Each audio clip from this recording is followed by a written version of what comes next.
Hey, welcome back to Muse of Maverick. I'm your host Maverick, and today we are going to be continuing our watch through the Saga of Tanya the Evo, now on episode 3. So, last episode we learned a little bit more about Tanya's backstory. So it turns out that she was actually a he came from another world. Yes, this is an isekai. And he has, he's quite the logical guy, quite the rational guy. He definitely has his own view on doing things, although some things, I don't know. I made a whole discussion last episode that some of the things he did didn't really make sense to me. But anyhow, I do like his character, or her character. This is so confusing. I'm just going to call her since she is now a girl, right? Tanya.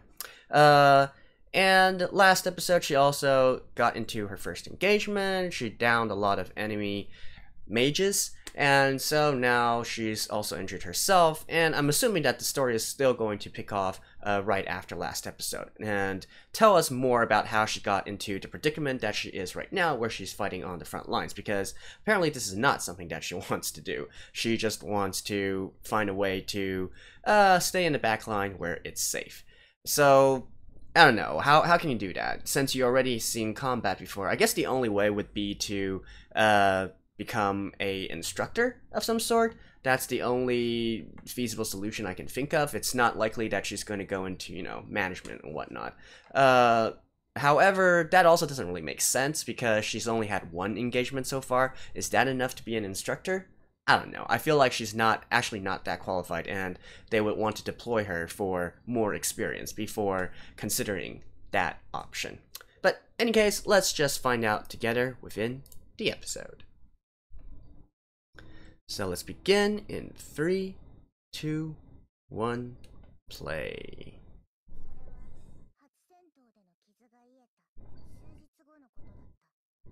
Okay. Here we go. Deployment. Front lines. No.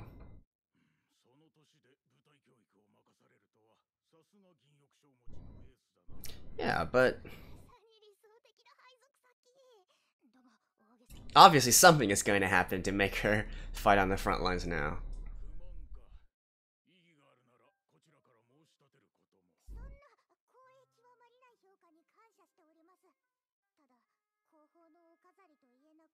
Oh. Is it because your acting is too good so they sent you to the front line?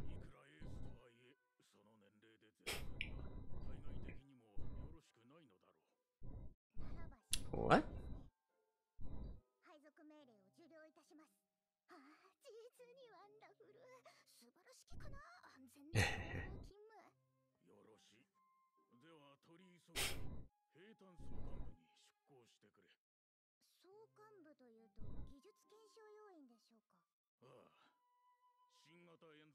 Oh, and speaking of which, yeah, there was the foreshadowing last episode where she might go to receive, I guess, a new jewel, type 95 or whatever.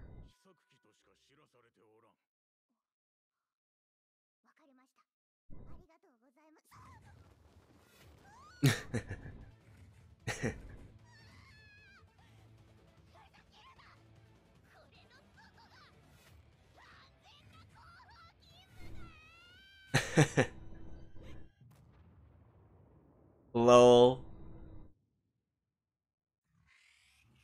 Oh, and now we get the opening? Or is this the the ending from last episode? Let me look through this for once. And mute this real quick.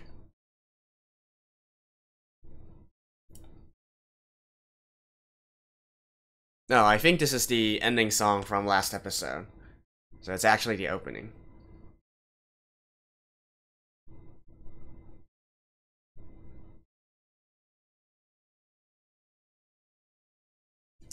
So it's actually Tanya singing it.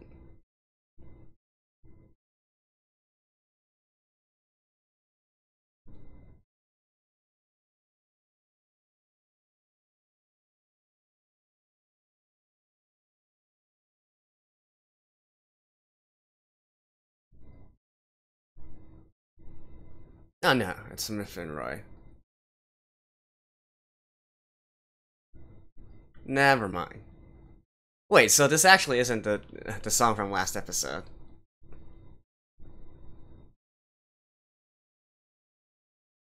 That's really hard to pick out the melody, so... Oops!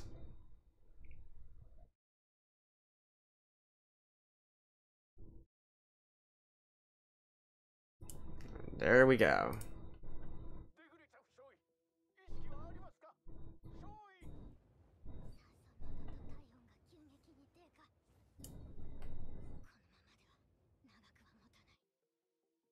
Dea's Vault.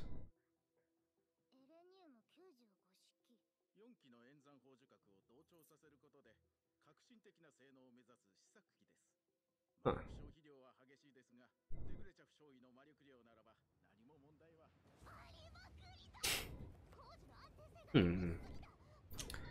So I guess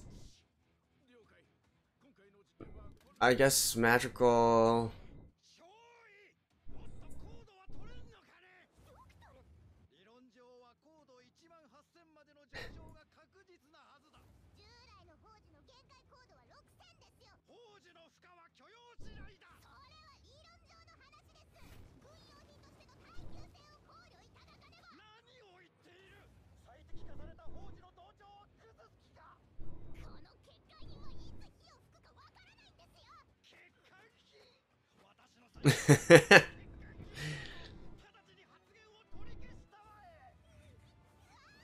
So, as I said, I think the magical power is within the people, but in order to use the magical energy, they need to have these kind of jewels or whatever.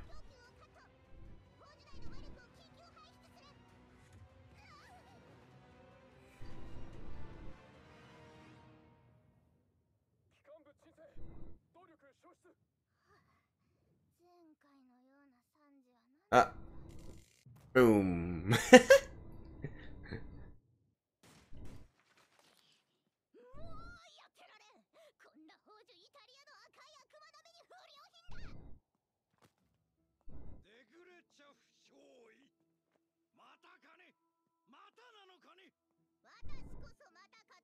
Again.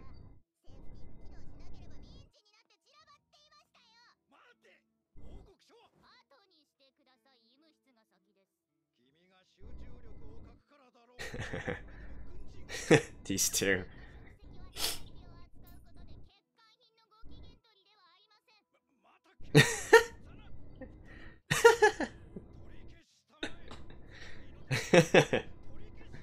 I don't know why, but their interaction is actually really funny to me.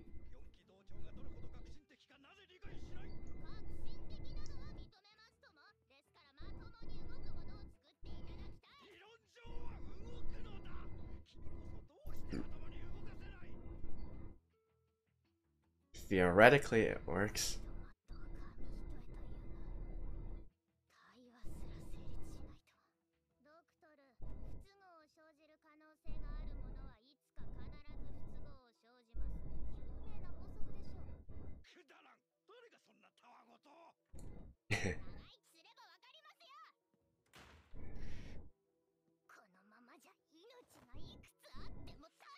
So this is why she wants to go to the front lines.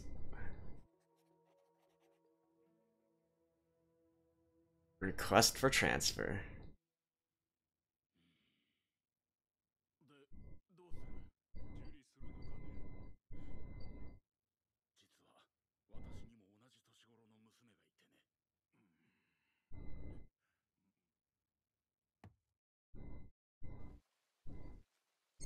So I wonder how they think. Do they believe that it's safer?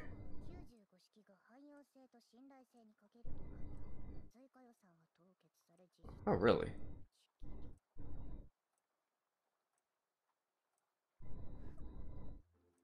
So did she transfer for no reason then?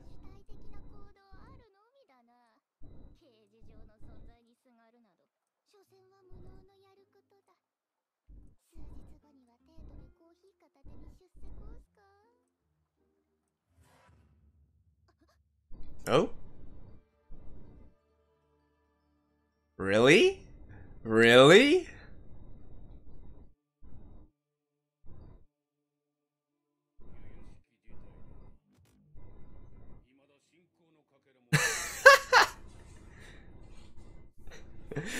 This dude is really out to get her, right?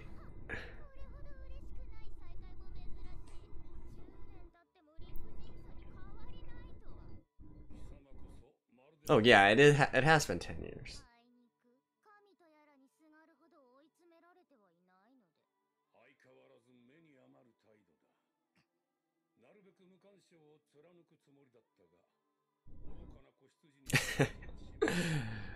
Okay.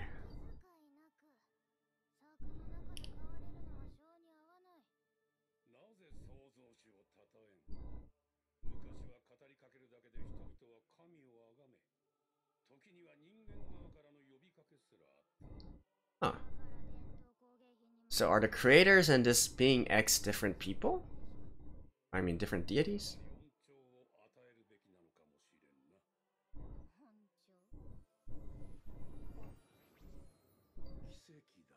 Ah.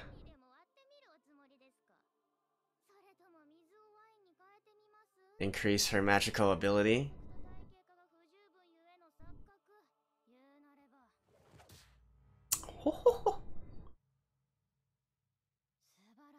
Like I said, I don't know if this really fits what she's trying to do though. I made this observation last episode where, you know, if she really wants to play by the rules, listen to authority, and, you know, get the best outcome, there's no reason for her to go head to head with a deity.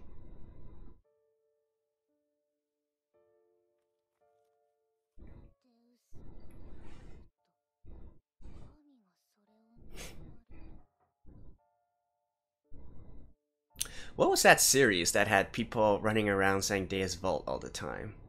I forgot. I remember there's a video game series of this.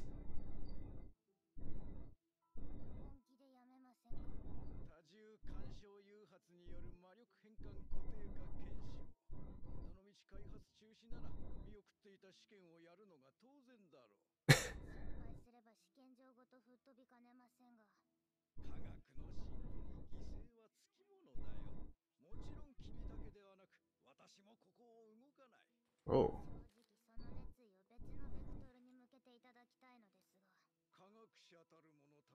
Well, say what you want about this guy, at least he's passionate.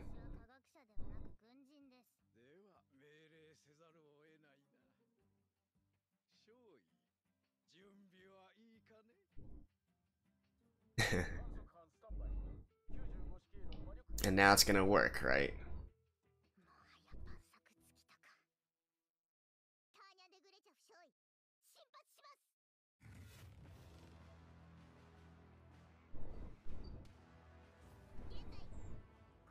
Hmm.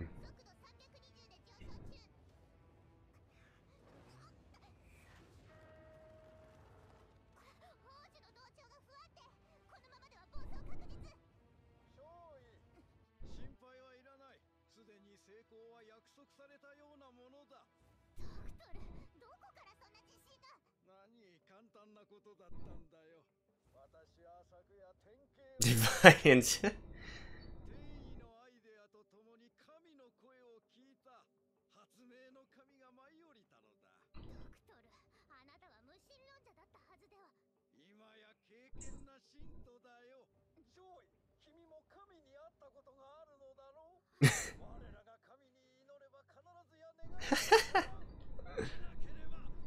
So that's why she's going around muttering about God all the time.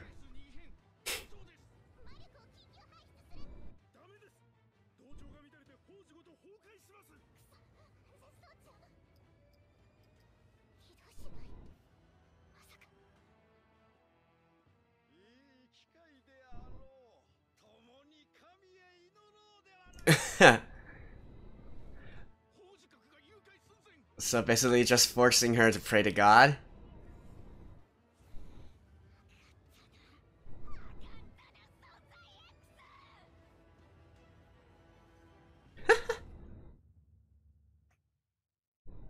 Oh?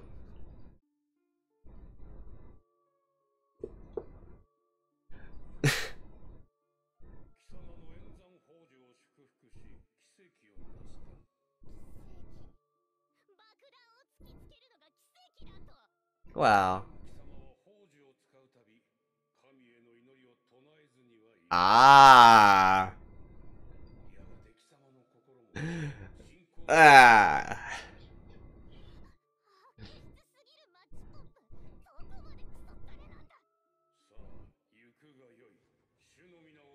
But like I said, again, I don't understand why she rejects this notion so much. If you think about it, it's just another type of hierarchy, isn't it?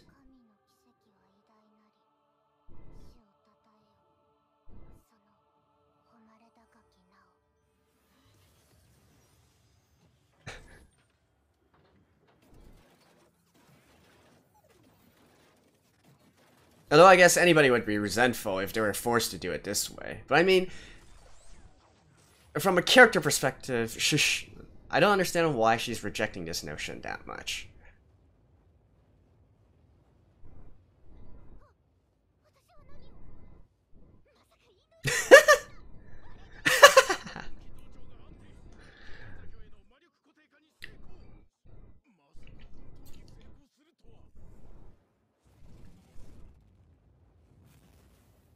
And yet, she's the only one that can use this thing, right?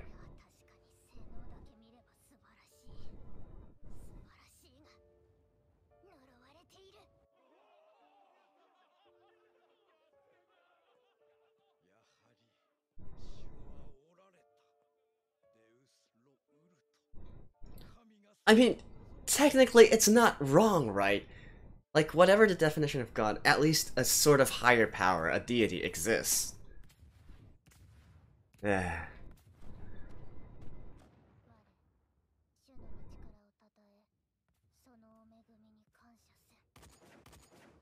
Boom.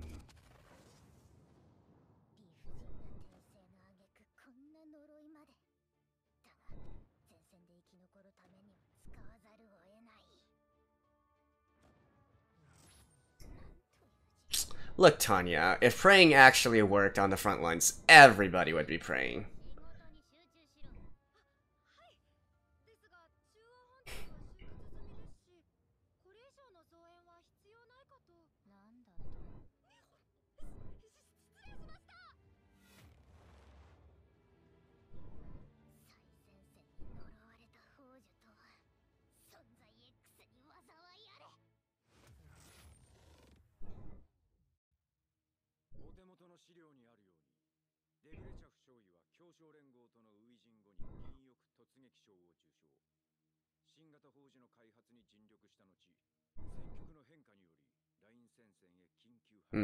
Emergency deployment.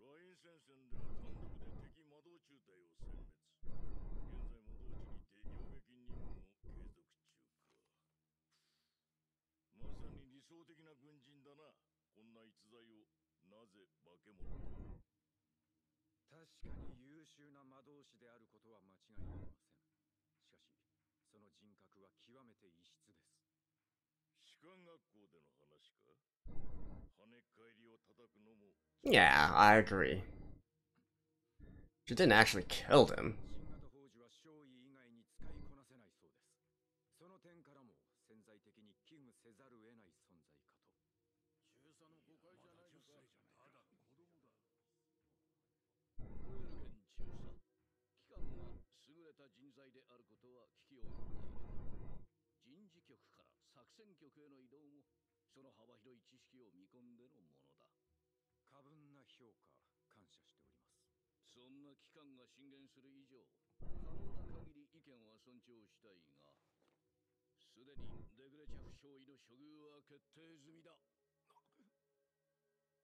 And that is... like her commander?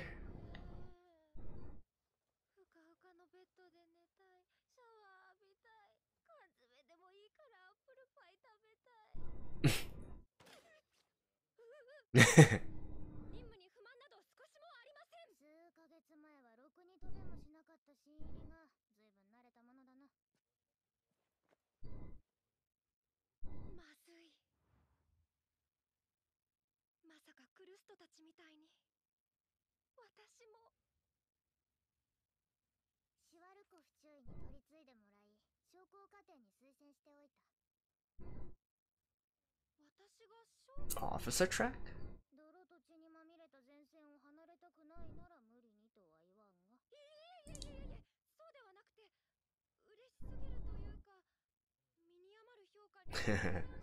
Now she's cautious.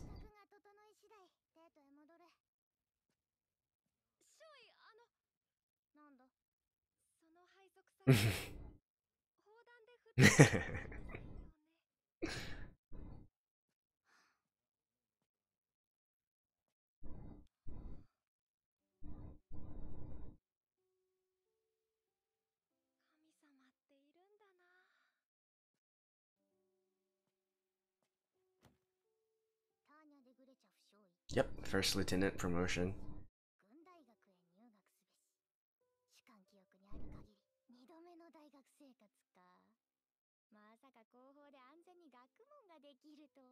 Mm.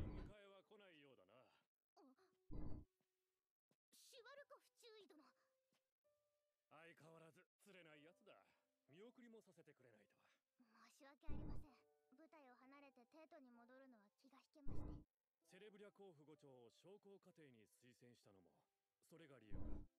直属の部下ですからね。彼女は一足先に出発したそうです。これで部下を配慮する軍人としてのポーズにも抜かりはない。改めて機関に礼を言いたい。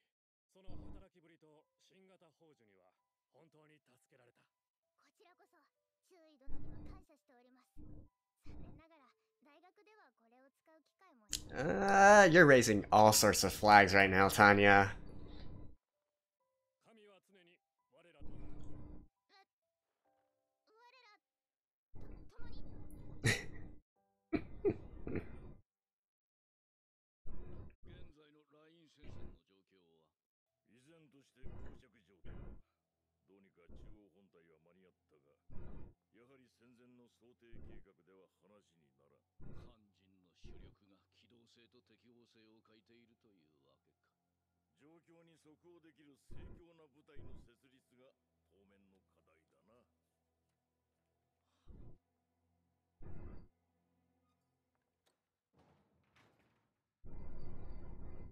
Nice transition.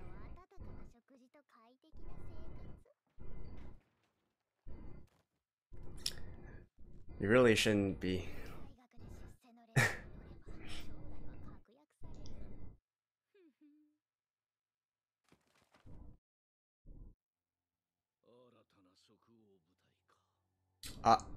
And Tanya's gonna lead that.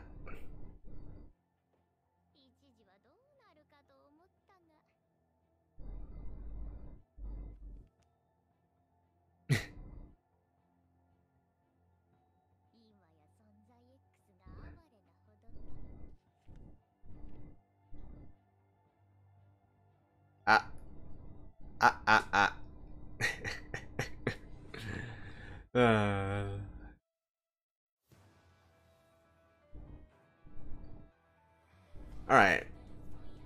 So I think this is the song that Yukiari sang.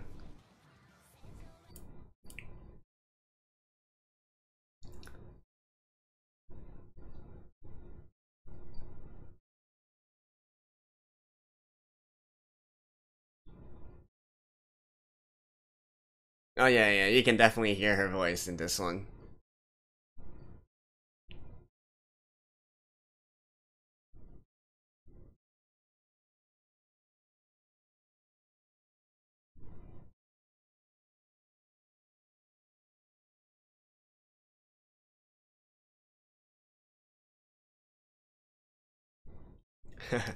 This song actually reminds me of a lot of songs that you play when playing rhythm or music games.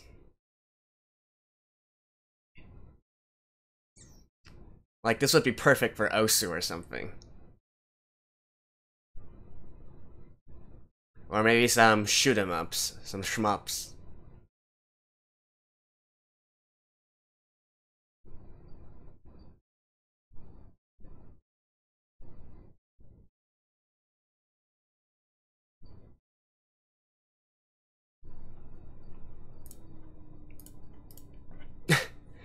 Is she gonna try out a new outfit every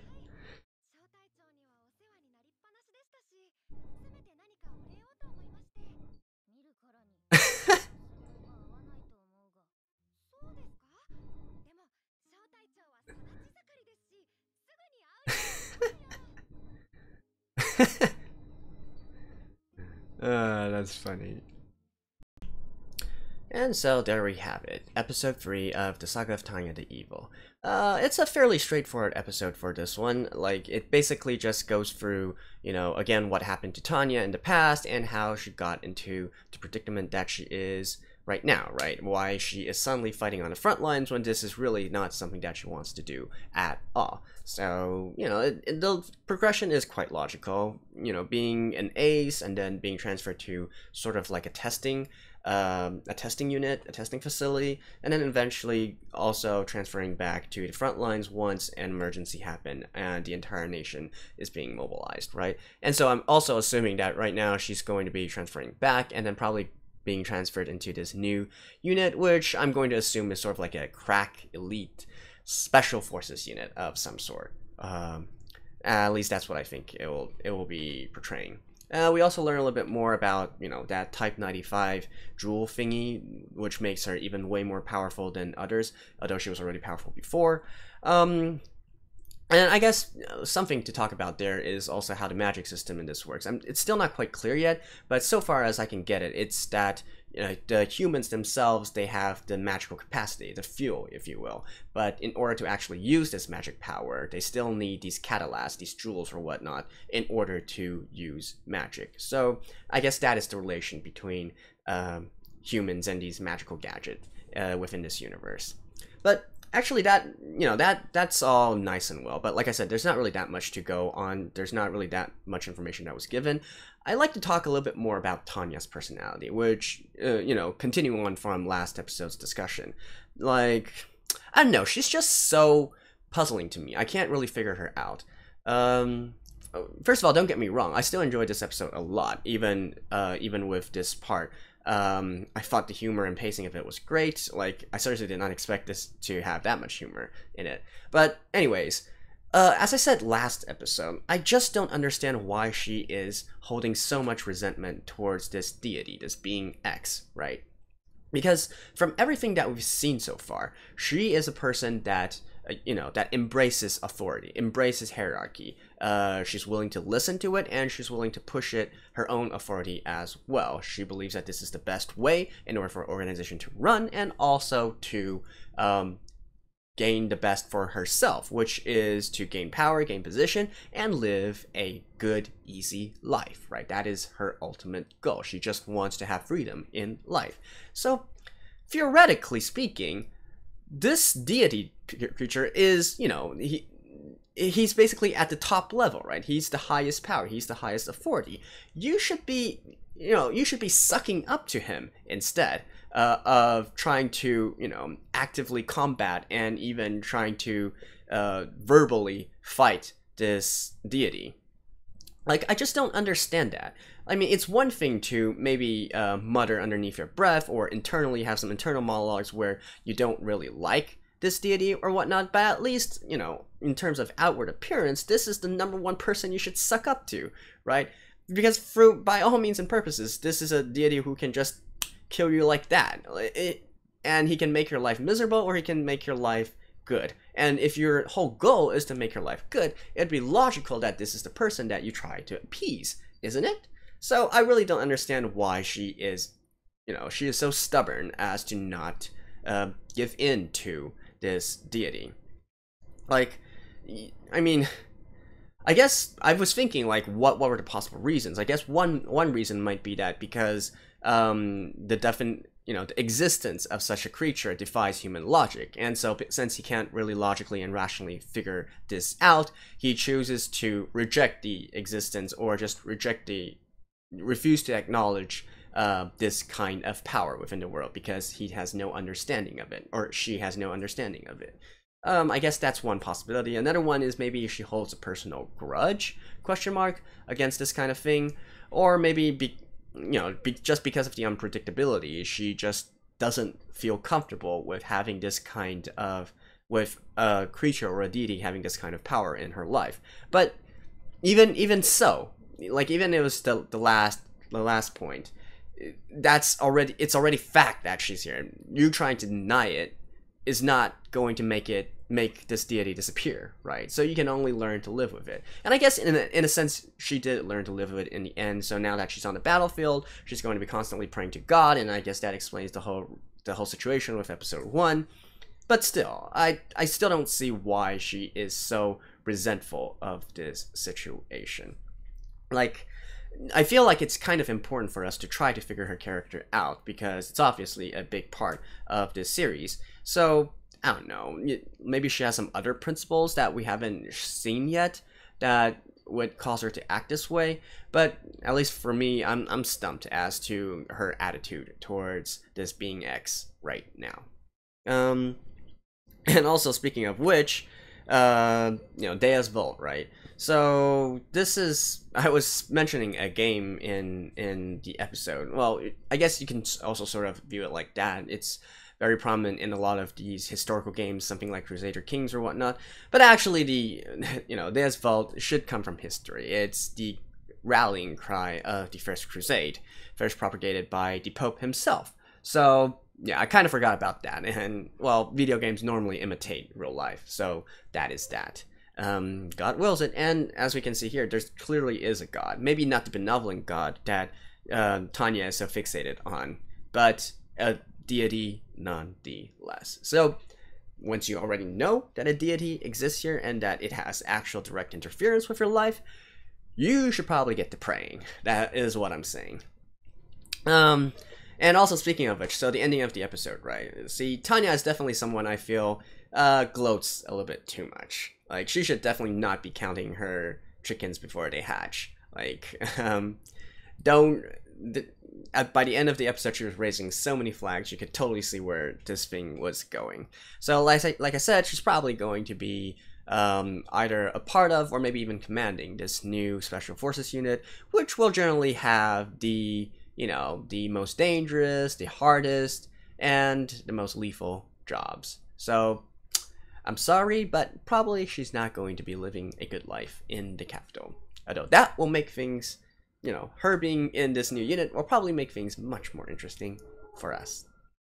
So, that's it for this episode. Again, not much else to talk about. So, I guess that's that. If you guys have some better explanation as to Tanya's character, maybe let me know. Don't spoil it, but I mean, based on what we've seen so far, like, is my reasoning a bit wrong? Did I fail to observe something or take something into account where it would better explain her attitude? So if I did, do let me know. If not, I'll be seeing you guys in the next one. So until then, bye bye.